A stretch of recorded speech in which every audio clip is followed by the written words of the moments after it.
Yo soy Julieta Fierro, investigadora del Instituto de Astronomía de la UNAM.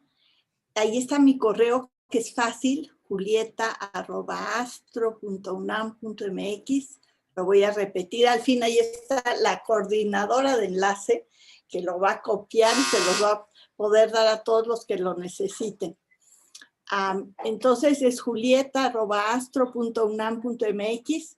Y si les interesa tomar un curso fácil de astronomía o tienen un hermanito que quiere un libro de astronomía para niños o un hermano adolescente que quiere un libro de astronomía para adolescentes, en mi página están, pero mi página es una lata porque tiene todos signos raros que para ustedes son elementales, pero para uno no. Pero les puedo enviar mi página y de esta manera pueden ver otros elementos de educación. Pues lo más importante es darle las gracias a Mick y a todo este grupo de chicas que organizaron esta, de Women of Science and Engineering, que como saben es sumamente importante ahora porque pues las mujeres finalmente vamos a estar incluidas en grandes proyectos mundiales para aumentar el conocimiento y las habilidades. Bueno, pues yo les voy a contar primero sobre mí. Y después, bueno, ya contaré de otras cosas. Pero un poquito para que entiendan la evolución. Pues yo nací hace más de 70 años, ya se imaginarán. Pero yo me acuerdo que cuando tenía como 9 años, un día me senté en un sillón, que no era ese, este es un lugar vacacional, y pensé, no me voy a dejar, no me voy a dejar. Y desde entonces ese ha sido mi motivo de ser. De siempre, siempre luchar por las causas nobles. De niña yo quería ser hada porque veía el sufrimiento humano y decía, esto es increíble. Hay diputados y hay jueces y ¿por qué hay tanto dolor por todos lados, tanta injusticia? Bueno, también quería ser siquera para montar en un elefante y volar en un trapecio y también quería ser mamá de 12 hijos. Por fortuna, eso no sucedió. Pero lo importante es que dije, no me voy a dejar. La época en que yo estudié fue una época que permitió que las mujeres nos dedicáramos a lo que quisiéramos. Finalmente había anticonceptivos. Pudimos finalmente decidir cuántos hijos íbamos a tener y cuánto. Era la época de los hippies, del amor y la paz, todos íbamos a ser felices y libres.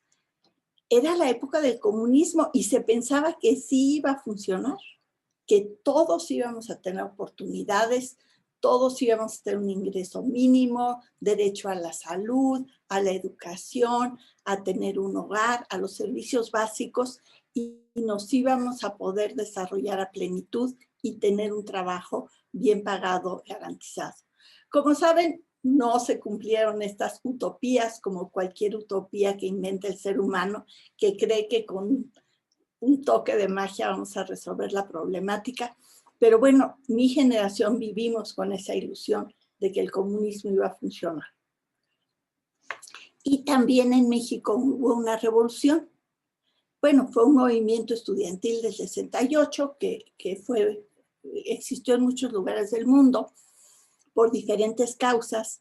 Pero cuando hay una revolución se han hecho muchos estudios y cada quien cree que es su revolución.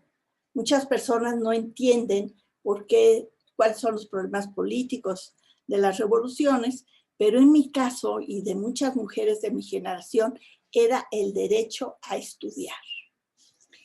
Pero como quisimos estudiar carreras que estaban destinadas a los hombres, yo me acuerdo cuando iba a pasear a la facultad de ingeniería, pues iba porque cuando me venían los complejos me ponía mi minifalda y caminaba por ahí. Como no había mujeres, era una chifladera que aún no se sentía el ánimo, sobre todo porque en la facultad de ciencias pues eran muchos señores, pero a ellos les gustaban las biólogas, que obviamente eran mucho más interesantes que nosotros aquí con estos aires de intelectual.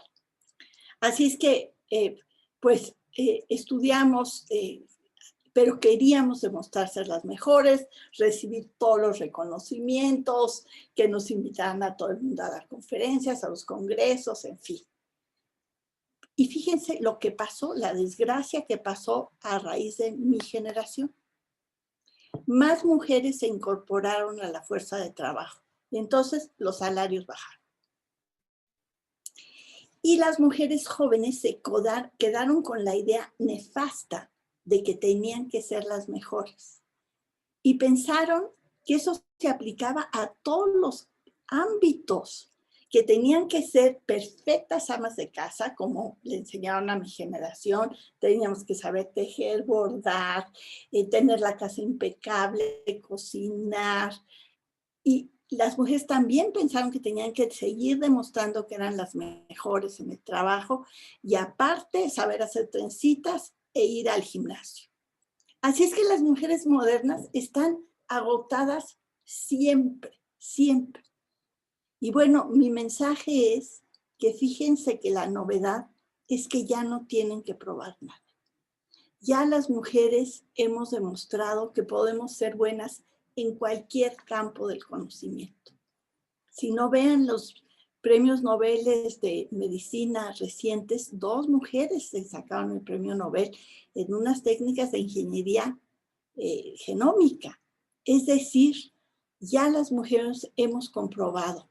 Ahora de lo que se trata, pues es más bien aprender a ser felices y a trabajar todas en conjunto, porque se ha descubierto que los equipos de trabajo funcionan mejor cuando trabajan en conjunto y cada quien aporta sus habilidades. Aquí están estas, bueno, yo les digo chicas porque son más jóvenes que yo, que acaban de sacar el premio Nobel de medicina. Bueno, entonces yo lo que les digo es que ahora se trata de ser felices. Bueno, y más o menos qué características tiene la felicidad. Pues en primer lugar es pasajera, se acaba. Ahorita yo estoy felicísima de estar aquí con ustedes, pero al rato me va a doler la uña enterrada porque no me las he cortado o se me va a juntar el trasterío y ya no voy a estar tan contenta. Así es que la búsqueda de la felicidad nunca termina. Entonces el chiste es, bueno, ¿cómo hacemos para siempre tener motivos de estar felices? Pero para eso hay que tomar en cuenta que la felicidad es relativa. Depende con quién nos comparemos. Entonces vamos a suponer que yo que le doy a alguna de ustedes, por ejemplo, a la coordinadora de eventos, estos chocolates. Entonces va a decir, ay, qué padre, la doctora se dio cuenta que yo soy especial y por eso me regaló eso. Ay, perdón. Pero después vamos a suponer que a la coordinadora de enlace, la que invita a otras personas, les regalo esta caja de chocolates más ricos y más grandes. Entonces, bueno, pues la primera coordinadora va a decir, ¿cómo? ¿Y por qué ella? Pero vamos a suponer que la mera fuera súper presumida y además se sabe lista y guapa. Y le regalo este chocolate pinchurriento que me regalaron en el aeropuerto pasado de fecha. No, pues entonces ya las demás van a decir, pues nosotras qué suertudas, ¿verdad? Entonces no hay que compararse con otros. A todas les compré chocolates grandotes, no se preocupen, a todas. No, si estuviera ya se los daba y también libros, pero ya será en otra ocasión. La cosa es que no hay que estarse comparando con los demás. Hay que aprender a disfrutar lo que uno tiene.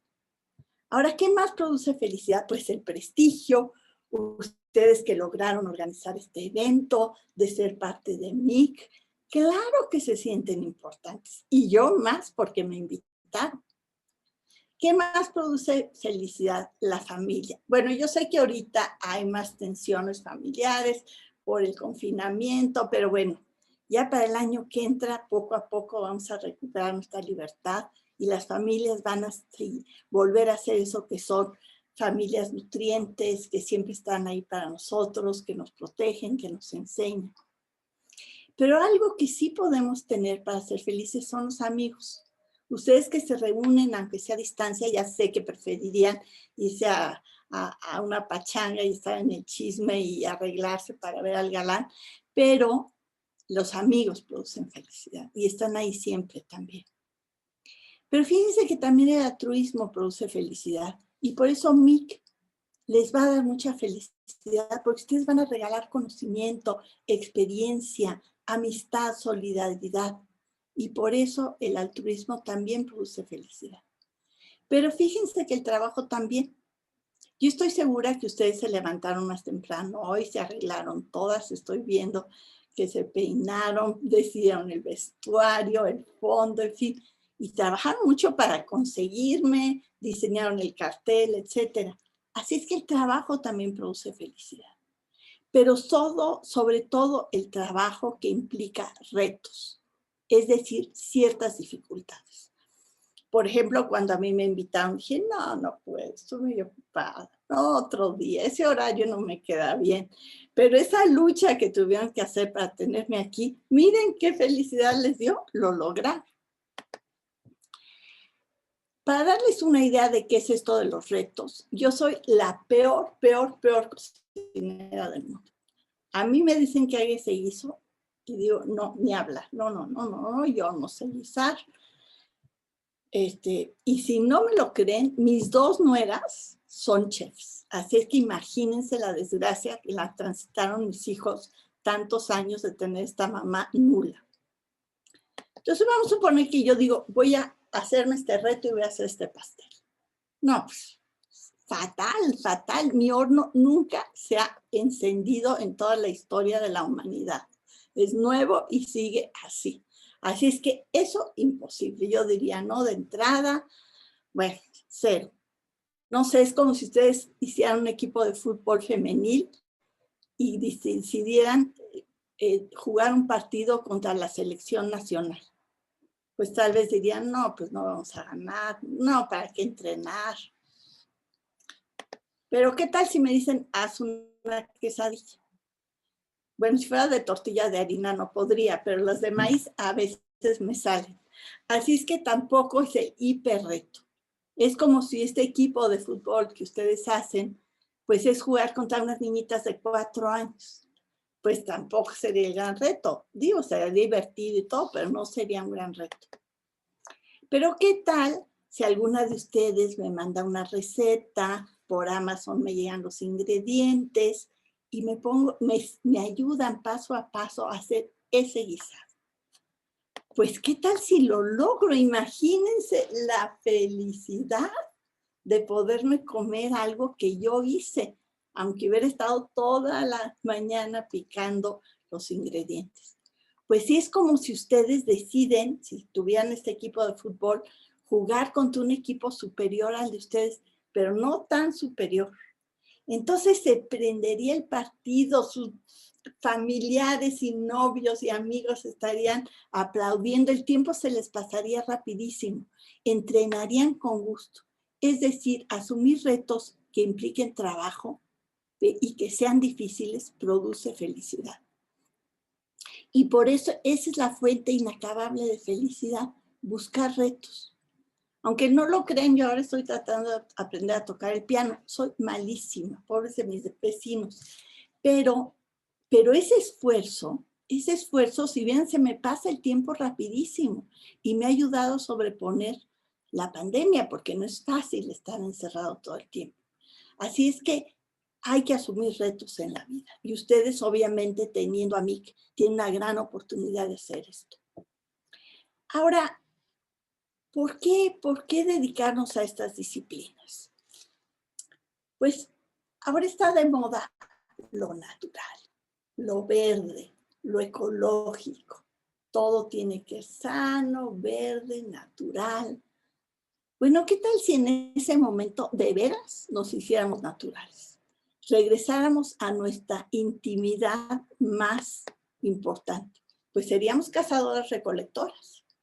Iríamos por el mundo saqueando a la naturaleza, acabando con las plantas, los animales, los lechos de agua, y ya que acabamos con eso y destruimos todito, nos movemos a otro lugar y volvemos a destruir y a saquear todo y así en adelante. Si en este momento nos hiciéramos naturales, Yo me robaría al papá de alguna de ustedes porque las veo muy listas y guapas y diría, no, este papá tiene que ser para mí, o el abuelito mejor. El abuelito. ¿Qué piensa que opinarían sus abuelitas si yo me robo a uno de sus abuelitos? Fatal, ¿verdad? Así es que no podemos volver a ser cazadores recolectores. Ya no podemos. Nuestra solución, ¿cuál es? ¿O cuál es la solución que ofrece la ciencia y la tecnología, la innovación? Objetos como un teléfono celular, que es ligero, sirve para muchas cosas, consume poca energía. Imagínense antes lo que era mandar una carta por ferrocarril. El esfuerzo que era escribir la carta a mano, o bueno, máquina de escribir, pero de esas antiguas. Meterla en un sobre, ir al correo postal, depositarla, esperar meses a que llegara. El consumo de energía, se imagina, después se necesitaba un cartero para entregarla. Y la contestación la recibíamos meses después. En cambio ahora puedo mandar un mensajito instantáneamente. ¿Y eso por qué existe? Pues existe gracias a que hay una colaboración entre la ciencia y la industria. Y a que los cerebros de las mujeres son diferentes a los de los hombres. Y los aportes de las mujeres para resolver problemas, como son distintos a los que plantean los señores, permiten resolver esta problemática. Por ejemplo, los científicos, pues, supieron desde hace más de 100 años que si chocaban dos hoyos negros, se iban a producir unas ondas gravitacionales que iban a viajar por el universo, iban a llegar a la Tierra y la iban a deformar. Y esto es una cosa teórica, pues nadie hizo mucho caso, pero hace algunos años unos investigadores pusieron los satélites afuera de la Tierra para ver si llegaban estas ondas gravitacionales y los satélites se iban a mover. Y el experimento falló, como muchos experimentos de la ciencia fallan. O sea, la ciencia trata de resolver problemas, pero se equivoca todo el tiempo y comete errores. Pero gracias a la falla de ese experimento y que los satélites no pudieron posicionarse bien, se mejoraron los posicionadores globales.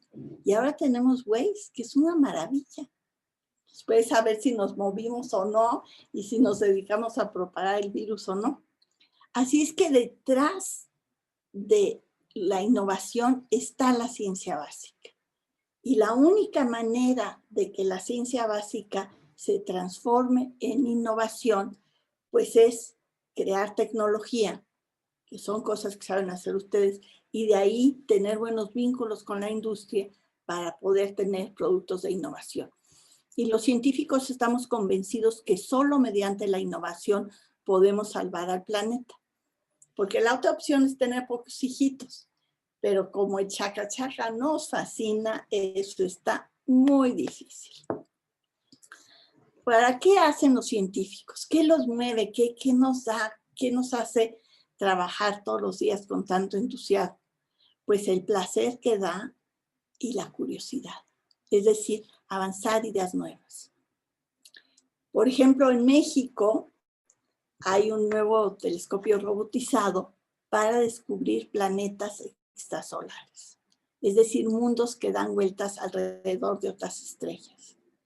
Y pues con esta curiosidad, no solo descubrir mundos, sino de ponerles nombres bonitos como la estrella Cervantes y los planetas Dulcinea, Rocinante, Quijote y Sancho, pues poder avanzar el conocimiento. Por cierto, Rocinante y Quijote tienen atmósfera. Ahora, ¿a mí qué me mueve para hacer ciencia? Bueno, pues a mí lo que me gusta es el universo en su conjunto. Me gusta pensar, ¿y cómo surgió este universo? Y es de lo más interesante. Las ideas modernas han descubierto que si tenemos una cajita y le sacamos todo, de todas maneras en la cajita queda energía. Y esta energía está fluctuando, que a veces libera energía y se producen partículas como las de Higgs. Por eso dicen que son las partículas de Dios, porque vinieron de la nada, bueno, del falso vacío. Pero también puede haber una liberación de energía tal que se crea un universo como el que nosotros vivimos. Es decir, las fluctuaciones del vacío pueden generar cosas extraordinarias. Y fíjense que algo que se ha descubierto es que nuestro universo se está expandiendo, está creciendo cada vez más rápido de manera acelerada. Ahora, si podemos medir cómo se está acelerando, pues podemos saber cuándo estuvo todo junto. Y eso sucedió hace 13.800 millones de años. Pero la astronomía, como cualquier disciplina, quiere comprobar lo que dice de varias maneras. Así es que podemos medir las edades de las estrellas y efectivamente no existe ninguna que sea más antigua que 13.800 millones de años. Pero se necesita tal cantidad de energía para expandir el universo que es el 70% de lo que existe. Fíjense que si el universo estuviera quieto, se colapsaría, no podía existir. Así es que una necesidad necesaria para que exista el universo es que se está expandiendo. Y justamente pues vino de este vacío. Ahora, además de esta energía, hay una cosa que no sabemos qué es, no tenemos ni idea, que se llama la materia oscura. Resulta, por ejemplo, que la luna siente que la Tierra la jala y por eso no se cae a la Tierra porque está dando vueltas. Y el sistema solar pues se mantiene estable, los planetas no se caen al Sol porque están dando vueltas. Pues si medimos la velocidad de las estrellas de las galaxias deberían estarse evaporando, porque la suma de todas las estrellas y el gas y los hoyos negros y todo lo que está en las galaxias no alcanza para mantener unida la galaxia. Así es que se ha apelado a la existencia de materia oscura, que es una materia que no emite ni refleja la luz ni la dispersa. Y esto tiene que ser para mantener unidas a las galaxias el 26% de lo que hay en el universo. Y nosotros, los átomos que nos forman, solo son el 4% de lo que hay en el universo. O sea, nosotros somos de lo más poquito que hay. Y es extraordinario que con esas pocas sustancias, los protones, los neutrones, los electrones, podamos construir seres tan extraordinarios como la vida y nuestras mentes. Por ejemplo, o sea, todo lo que vemos, las flores, las estrellas, todo eso es el 4% de lo que hay en el universo. ¿Y cómo sabemos eso? Por la luz, que entra en nuestra pupila, que es la parte negra del ojo, chiquititita. Claro que podemos ampliar nuestra pupila, son los telescopios, ¿verdad? Es como tener unas pupilas súper grandes y entonces podemos captar muchísima luz y así podemos ver más. Pero resulta que la luz es el 0.005% de lo que hay en el universo. Y gracias a nuestras mentes brillantes que tenemos que cultivar y darle libertad y oportunidad de pensar, podemos conocer al universo y muchísimo más. A ustedes me podrán decir que eso que les platiqué del universo suena como una fumada. Y bueno, tendrían razón. Porque la ciencia ha descubierto que no existe la verdad. Eso no existe. Hay teoremas matemáticos que han descubierto eso. Por ejemplo, esos capullitos de Aleli, les podemos decir, sabrán que se usan para seducir a las chavas, bueno, las de mi época, y pues no, qué babosas son los capullitos de Aleli. Pero ¿qué tal si ustedes les digo, a ver, ¿qué es esto? ¿Para qué sirve? ¿Para qué lo van a usar? A ver, aquí está. ¿Para qué lo van a usar? Pues me van a decir, pues no saben. Déjanos verlo, déjanos olerlo, déjanos tocarlo, déjanos probarlo. Es decir, nunca tenemos suficientes sentidos para explorar la naturaleza como queremos. Pues miren, son unos remedios mágicos que sirven para volver a la vida. Ahora en época de pandemia son buenísimos. Y aquí vienen las instrucciones de uso. Era imposible que ustedes supieran qué era. Y eso pasa con el conocimiento. Siempre es incompleto. Siempre necesitamos más herramientas para descubrir más cosas. Y por eso la ciencia y la tecnología son inacabables. Siempre vamos a tener trabajo, niñas. siempre va a haber demanda para nuestras habilidades. Y eso es extraordinario. Y por eso nos tenemos que unir a este proyecto de la UNESCO, que es Educación para la Vida. De lo que trata este trabajo, de lo que trata este nuevo instituto de la UNESCO, es que durante nuestra formación básica podamos tener educación presencial, bueno, en este caso toda es en línea, pero yo espero que a partir del año que entra ya nos podamos ver frente a frente, que tengamos acceso a educación híbrida, es decir, que podamos tomar nuestras clases normalitas, pero podamos complementar nuestra educación con cursos en línea de acceso gratuito desde cualquier universidad del mundo. Por eso es tan importante aprender inglés para poder siempre tener acceso a los mismos cursos que estamos tomando con otro maestro o una materia que no aprendemos en escuela, poderlas aprender en otro lado. También este proyecto de la UNESCO de lo que trata es de que nos podamos actualizar. Como saben, todo lo que hemos aprendido hasta ahora ya no va a funcionarnos dentro de 10 o 20 años. Así es que vamos a tener que actualizarnos continuamente. Incluso las personas mayores nos tenemos que reinventar, porque ya las herramientas contemporáneas no tienen nada que ver con lo que nos enseñaron. Así es que tenemos que tener acceso a educación continua. Y los viejitos tenemos que tener acceso a la cultura universal. Así es que hay que aprender a aprender para poder seguir aprendiendo toda la vida. Ahora, revisando la astronomía, les decía que nos faltan sentidos para explorar las cosas.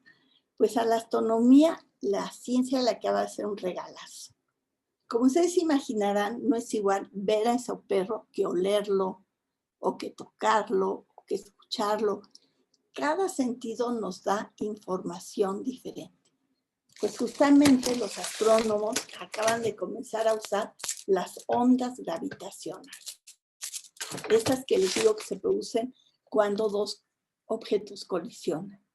Imagínense que en este momento les regalaran un sentido nuevo para explorar a su galán. Que no fuera ni olerlo, ni tocarlo, ni escucharlo. Sería extraordinario. Pues eso nos acaba de pasar a los científicos. Pudimos constatar que cuando se unen dos hoyos negros, se modifica el espacio-tiempo poniendo unos espejos. Se deforma la Tierra cuando llegan las ondas gravitacionales, entonces poniendo espejos, los espejos cambian de posición y se detectó justamente esta colisión. Y nuevamente, esto fue posible gracias a la colaboración de la diversidad. Es decir, para estos experimentos han colaborado 1,200 astrónomos en el mundo. Es decir, el 10% de todos los astrónomos que existen. Todos conocemos astrónomos que están metidos en este tipo de problemas. Así es que hay que incluirse. Ahora, para realmente disfrutar de la innovación y lo que querramos hacer, necesitamos ser creativos. Por ejemplo, un gran músico ve un teclado y no ve un reto como yo que no puedo tocar el piano. Lo que ve es posibilidades. Y eso es lo que tenemos que aprender a ver, posibilidades en lo que querramos hacer. ¿Cómo surge la creatividad? Pues uniendo cosas que están en el ambiente a las que nadie se le había ocurrido poner juntas. Por ejemplo, ponerle rueditas a una maleta. Cuando yo era niña, eso era impensable. Desde hacía milenios existían las ruedas y siglos existían las maletas. Pero esta idea de unirlas fue muy reciente. Pues transitamos por un montón de cosas, unas ruedas desprendibles, bueno, una lata hasta lograr las maravillas de ahora. Ahora, para ser creativos no se necesita muchísimo. Por ejemplo, este poema de Magallanes se llama La agonía de una muda. Es decir, lo único que necesitó Magallanes fue una computadora. Una vez fui a un preescolar y una maestra llevó una cajita con escarabajos. Y fíjense que uno se murió. Entonces la maestra pues lo volteó. Y le preguntó a un niñito que estaba ahí, ¿y esto qué es? Y le señaló al escarabajo muerto. Y el niñito se quedó pensando. Y después de un ratito dijo, es un escararriba. Es decir, ese niño inventó una palabra nueva en ese momento y tenía 5 años. Quiere decir que si este niño pudo inventar eso, ustedes pueden inventar lo que quieran, porque sus mentes están entrenadas y cultivadas para pensar. Y si lo dudan, ¿dónde está mi? Ya perdí. Bueno, les iba a enseñar mi bolsita de los tesoros. Si dudan que pueden ser creativas, yo sugiero que que se consigan un clip o varios. Y una vez a la semana, el mismo día, a la misma hora, durante toda su vida, tienen que inventar algo nuevo que hacer con el clip. Al principio van a decir, qué fácil, me hago un broche, unos aretes. Pero después de un rato van a decir, híjoles, ¿qué voy a hacer esta semana? Ahora, ¿cuál es el secreto? Pues hacer lo que hacen las personas que inventan. Se plantean un problema. ¿Qué voy a hacer con el clip? Y después se olvidan. Simplemente piensan, tengo que resolver esto. Pero se olvidan. Se van a pasear, bueno, cuando se podía, escuchan música, cantan, bailan, cocinan los que pueden, hacen deporte, lo que sea, pero se alejan del problema, porque sus mentes ya están entrenadas para pensar. Y ustedes van a entrenar y seguir entrenando sus mentes siempre. Y después les va a caer la inspiración. Van a ver que no tienen por qué angustiarse. El día antes de que toque decidir qué hacer con el clip, la idea va a llegar fulminante hasta sus mentes. Ahora, no es suficiente que llegue la gran idea. Hay que trabajarla. Es decir, hay que probar si es cierto, en fin. Y bueno, quienes nos dedicamos a la academia, pues siempre tenemos que mandar a evaluar nuestras ideas, porque no es suficiente tener la gran idea. Hay que trabajarla, hay que pulirla hasta que quede bien. Pero ustedes como innovadoras, pues van a tener que seguir ese proceso, es decir, plantarse un problema, descansar, hacer otra cosa. Porque pensar cansa, consume energía. Y por eso para las civilizaciones, pues siempre es más fácil tener un jefe que decida por uno, por economía de energía del cerebro, porque es lo que más energía consume. Así es que si piensan, se van a cansar. Pero, ¿qué creen? Que hay un remedio para el cansancio que se llama descanso. Así es que yo sugiero que si ahora están en el encierro y están un día así, con flojerita, y un adulto pasa y les dice, ponte a hacer algo, defiéndanse, digan, no estoy pensando o estoy descansando. Y son fundamentales los espacios que uno dedique a uno para pensar y para descansar, porque solo así van a poder innovar, crear cosas nuevas y disfrutar de su actividad profesional. Es decir, hay que pensar en libertad. Y bueno, pues muchísimas gracias.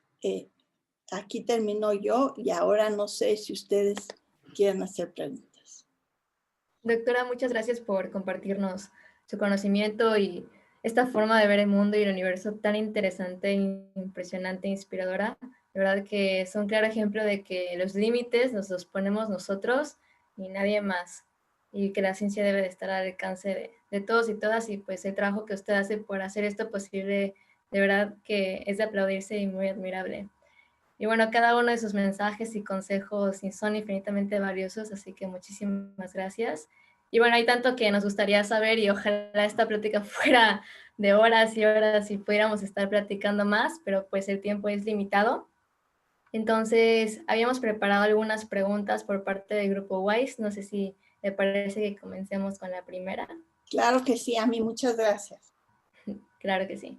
La primera pregunta es, ¿cuáles han sido los mayores aprendizajes que le ha dejado su trayectoria tanto profesional como académica? Fíjate que cuando yo era niña era buena en matemáticas y pues me sentía genio y entré a la facultad y pues sacaba puros dieces, pero un día no saqué 10 y me di cuenta que era porque había dejado de estudiar. Y, y me horroricé verdaderamente cuando el profesor me dijo que no había sacado 10. Y desde entonces no me la creo.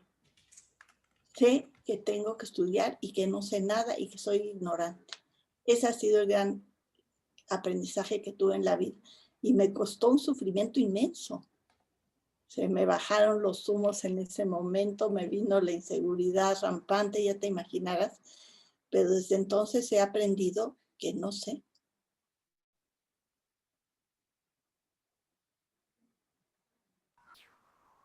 Gracias, doctora. Tefi nos va a ayudar también con la siguiente pregunta. Gracias. Muchas gracias, doctora. La siguiente pregunta es, con la experiencia que usted tiene acercando a los niños y niñas y jóvenes a la ciencia, ¿qué actividades o qué maneras han sido las mejores o las más exitosas para motivar a los niños y jóvenes a entrar a las ciencias? Gracias, Becky. Fíjate que yo creo que como cada persona es distinta, a mayor diversidad, mayor éxito. Por eso he incursionado en escribir libros, escribir artículos, hacer museos, talleres, hay conferencias, en fin, una enorme diversidad de actividades y también una enorme diversidad de maneras de hacer la divulgación. Porque hay personas que son muy serias y necesitan un libro muy académico, hay personas que son más juguetonas, hay personas que son más de manualidades que de leer. Así es que yo creo que entre más diversidad, mayor éxito. A mí lo que más me gusta es ir a dar conferencias y permitir que las personas suban al estrado y hagan demostraciones conmigo. Porque yo sé que cuando haces una demostración de ciencia que parece magia, que no es magia, es ciencia, nunca se les va a olvidar, jamás. Por más que haya sido el bochorno de pasar al frente, y no, nunca se les olvida. Y esa es la manera de hacer el conocimiento significativo, de participar en el acto de realizar y de vivir la ciencia. Pero pues desgraciadamente esta actividad pues puede recibir a muy pocas personas a la vez. Pero bueno, yo tengo la ilusión de que a futuro pues haya más educación híbrida, como decía yo antes, que podamos mantener algunas de las cosas que hemos aprendido ahora, habituarnos a los medios telemáticos. Pero te insisto, yo creo que hay que hacer muchas cosas para tener un impacto real. Gracias, doctora. Y si tú quieres hacer esto, pues busca tu voz, busca lo que eres tú y eso va a ser lo que te va a funcionar mejor. Porque si copias a alguien, siempre vas a hacer la segunda mejor. En cambio, si tú inventas tu manera, vas a ser la mejor del mundo. Gracias, doctora. A ti. La siguiente es, bueno, sabemos que las áreas de STEM están mayormente dominadas en número por hombres y he sabido que muchísimas mujeres enfrentan muchos tipos de desigualdades en estas áreas de estudio. La pregunta es, ¿usted ha experimentado alguna situación similar? ¿Y qué opina sobre esta problemática? ¿Habrá mejorado a través de los años? ¿Seguimos igual? ¿Hay algo que debemos de hacer? Por supuesto, o sea, yo me tuve que huir de mi casa para estudiar y en unas épocas en donde eso era impensable, las señoritas jamás deberían escaparse. Y bueno, la familia, ¿no? Mis suegros, qué barbaridad, cómo era posible que el física no servía para nada y astronomía menos, etc. En el mundo académico no. Pero yo creo que el problema de las mujeres va a mantenerse mientras no cambiemos la estructura académica y social y económica del mundo. Déjeme decirle cuál es el problema. Para ser científico y muchas otras carreras, ingenierías tecnológicas, hay que hacer una licenciatura, un doctorado, un postdoctorado y una estancia postdoctoral. Y para muchas chicas, pues esto es terrible. Ellas lo que quieren es tener sus hijos cuando son jóvenes. Pues resulta que en promedio las mujeres vivimos más que los hombres. Así es que es muy injusto que no podamos ausentarnos cuando somos jóvenes para tener a nuestros hijitos y después volvernos a incorporar a la fuerza laboral o a la vida académica. Hay muchas barreras para tener becas a cierta edad, o si uno abandonó los estudios para poderlos retomar, o para que lo contraten en alguna empresa por la edad. Y eso tiene que cambiar. Y solamente demandando este cambio podremos las mujeres, cuando somos jóvenes, ausentarnos y tranquilamente, sin presiones, tener a nuestros hijos pequeños, disfrutarlos, amamantarlos, apapacharlos, cuidarlos cuando se enfermen o si lloran en la noche, tranquilas, y después retomar la vida académica. Y solo las mujeres tenemos que luchar por eso, porque es muy injusta la sociedad con nosotros. Ahora, en México somos afortunadas las mujeres científicas, porque están las familias clánicas que ayudan siempre, hay guarderías, por desgracia hay empleadas domésticas, que es otra injusticia social terrible, ¿no? Pero para nosotras, al menos para las mujeres autónomas, ha sido mucho más fácil por todo esto. Y también pero hay que cambiar la estructura social, porque si no va a seguir siendo muy difícil que más mujeres se incorporen a esto. Y no es problema de habilidades. Empresas como Ericsson quieren contratar a puras mujeres, porque saben que el tipo de problemas que tienen los resuelven mejor ellas. El problema es que las chicas abandonan, y yo creo que en gran medida es por esto. Muchísimas gracias, doctora. Ahora vamos a pasar con las preguntas del público que están en el chat. Muchas gracias. Eva pregunta, ¿cuál considera que es su mayor éxito en la vida? Uy, Eva, pues yo creo que tener a 2 hijos, a 2 hijos que son académicos, pero pues es muy difícil saber. De los reconocimientos que he recibido, pues he recibido muchísimos. El más importante fue el premio Kalinga de la UNESCO, que es el gran premio a la divulgación de la ciencia. A mí me lo dio en todo el siglo pasado y el premio consistía en ir a la India y estar un mes ahí dando conferencias y un dinero. Pero como soy mujer, pues no me podían llevar a la India porque pues, imagínense el escándalo en la India musulmana. Y tampoco el dinero, porque a una mujer no se le podía entregar dinero. Y ese premio pues me lo dieron en París, en una ceremonia súper elegante y súper linda, y un viaje a París. Pero ya este siglo, ya que hay una ministra de Educación, me invitó a la India. Y fue maravilloso, porque ahí sí todos los honores del mundo, avión en primera clase, unos hoteles divinos con albercas así que salían flamas, comida riquísima. Llegaba yo a los hoteles y había un señor que me recibía y me empacaba la maleta, hacía una tina en medio de un baño gigante con televisión y escritorio, una cosa que yo no sabía ni que existía. Así es que pues sí, lo mío ha sido la divulgación de la ciencia.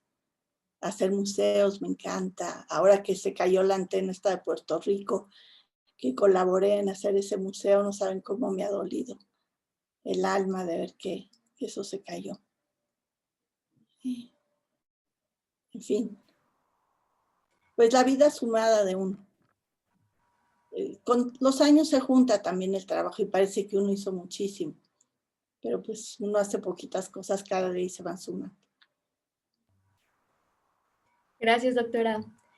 Rebeca García pregunta, ¿cuál es el mayor reto al que se ha enfrentado siendo mujer en un área principalmente de hombres? Pues fíjate que académicamente no, en la vida académica yo nunca he recibido ningún tipo de Tal vez cuando he ido a los países musulmanes me he sentido agredida. Por ejemplo, cuando fui a los Emiratos Árabes Unidos a dar la primera conferencia en un auditorio donde había hombres y mujeres, pero las niñas iban tapadas así totalmente, guantes negros, los vestidos les arrastraban. Y en la noche me hablaban los señores académicos a decirme que no me hiciera yo la interesante, que me estaban esperando en sus cuartos. Horrible, ¿no? O sea, muy, muy feo. O cuando estuve en Jordania, pues yo tenía que comer sola, nunca iba a las fiestas, a las cenas. Cuando íbamos a algún paseo, yo me sentaba solita hasta atrás del autobús. O sea, el mundo árabe ha sido difícil para mí. Pero me invitaban y siempre he dicho que sí voy a los países musulmanes porque al menos en estos países donde las mujeres no pueden trabajar fuera de casa, siento que tienen que ir a la escuela porque solamente así son madres especialmente nutrientes para sus hijos. Al menos en los exámenes de admisión de la UNAM, a mayor escolaridad de la mamá, mayor calificación en el examen de admisión. A menos que las personas lean, si leen, no importa la escolaridad de la mamá. Pero Muchas gracias, doctora. Los retos han sido sociales, no académicos. Mayra pregunta, ¿por qué eligió estudiar astronomía y si tenía algún otro plan para estudiar? Sí, yo iba a hacer matemática porque iba a un colegio francés y siempre saqué 0 en francés y 10 en matemáticas. Pero bueno, cuando yo tenía 13 años murió mi mamá y mi hermana, la grande, que tenía 15, pues me dijo, tú eres tontita, no vas a poder estudiar matemáticas. Y además la cosa la situación en la casa era muy complicada, muy, muy difícil. Y había la carrera de física donde uno podía empezar a dar clase luego. Entonces, pues dije física, ¿no? Si me dice mi hermana, que es la mamá, y eso me va a permitir mantenerme, pues eso. Pero fíjense que había un letrero equivocado que decía carrera de astrónomo. Casi no existe el posgrado, hay que ser posgrado en astronomía para ser profesional, pero pues había materias optativas de astronomía y ahí pues tuve súper maestros y ya me enamoré y ahí me quedé. Gracias, doctora. Gracias a ti.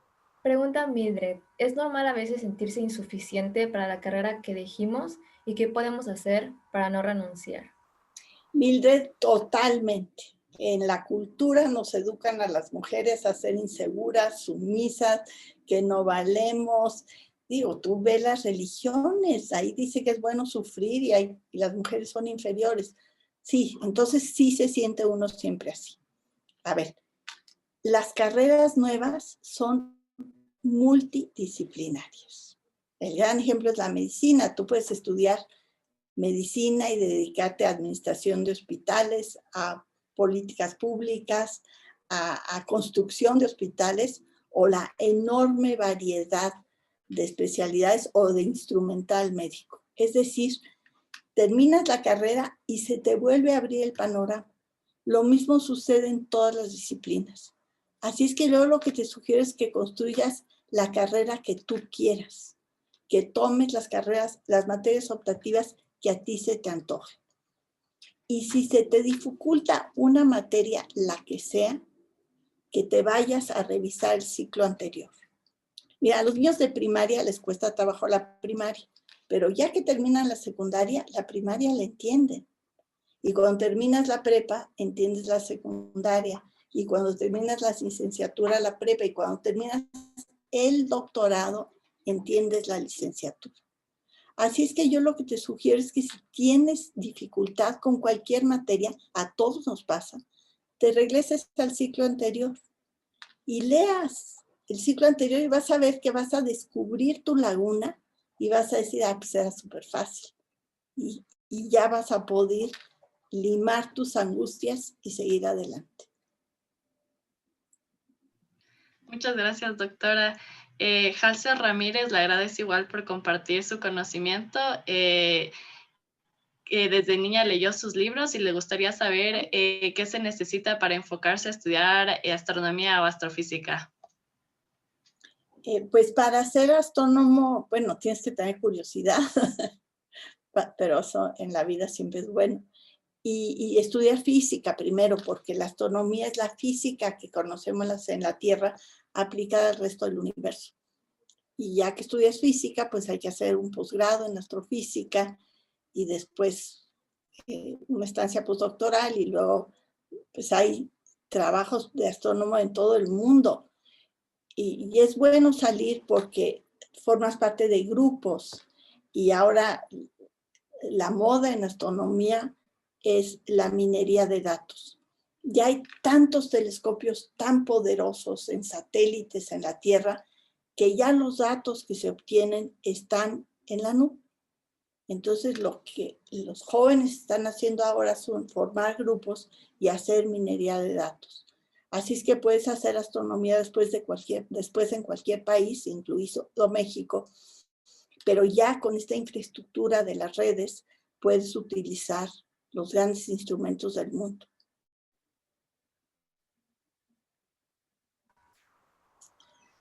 Gracias, doctora. La astronomía es bonita porque es multidisciplinaria.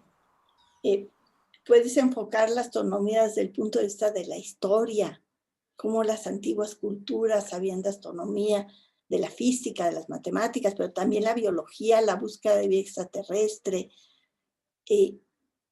o también la instrumentación, construir instrumentos nuevos. Un astrónomo no puede ir al súper y comprarse un telescopio. Si tú quieres resolver un problema, tienes que construir el instrumento para lo que tú lo necesites. Así es que es muy multidisciplinaria la astronomía y incorpora a personas de todas las disciplinas.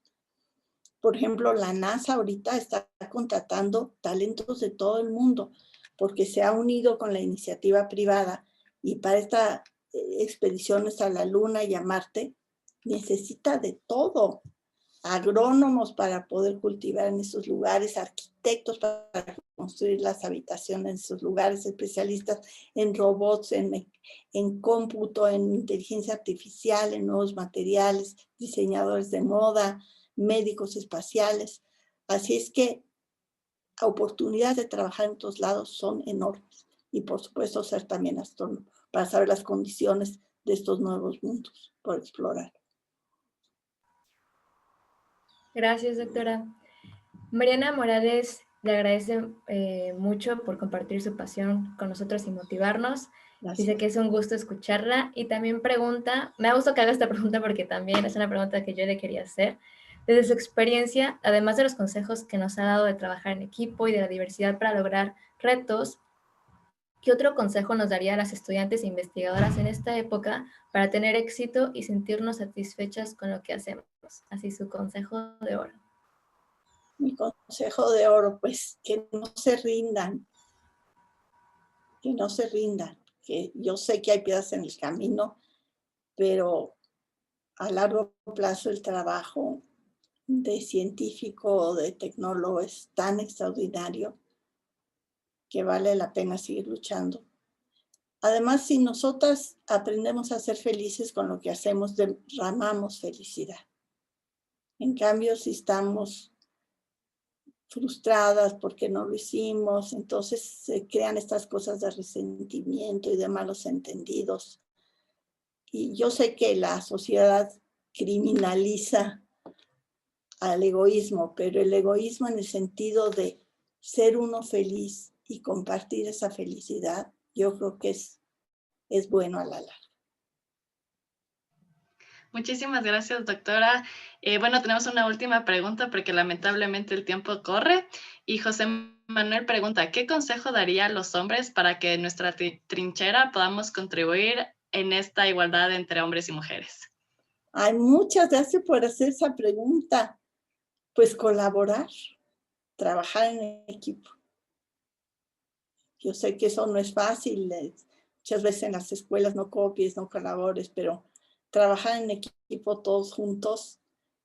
Y bueno, si alguna vez eres papá, que te ocupes un poco más de tus hijos y verás que te van a traer enormes satisfacciones si estás cerca de ellos y los ves crecer sin pensar que ese es un trabajo de la señora. Muchísimas gracias, doctora. Lamentablemente el tiempo de preguntas se ha terminado. Le queremos agradecer por compartir su experiencia y consejos con nosotros. Apreciamos mucho que se tome el tiempo de acompañarnos. A través de su experiencia no solo nos inspiras y nos motivas a llegar más lejos, sino que nos demuestras que es posible. Ahora nos gustaría entregarnos un reconocimiento de parte de WISE Querétaro como agradecimiento. ¡Ay, qué placer inesperado! Gracias.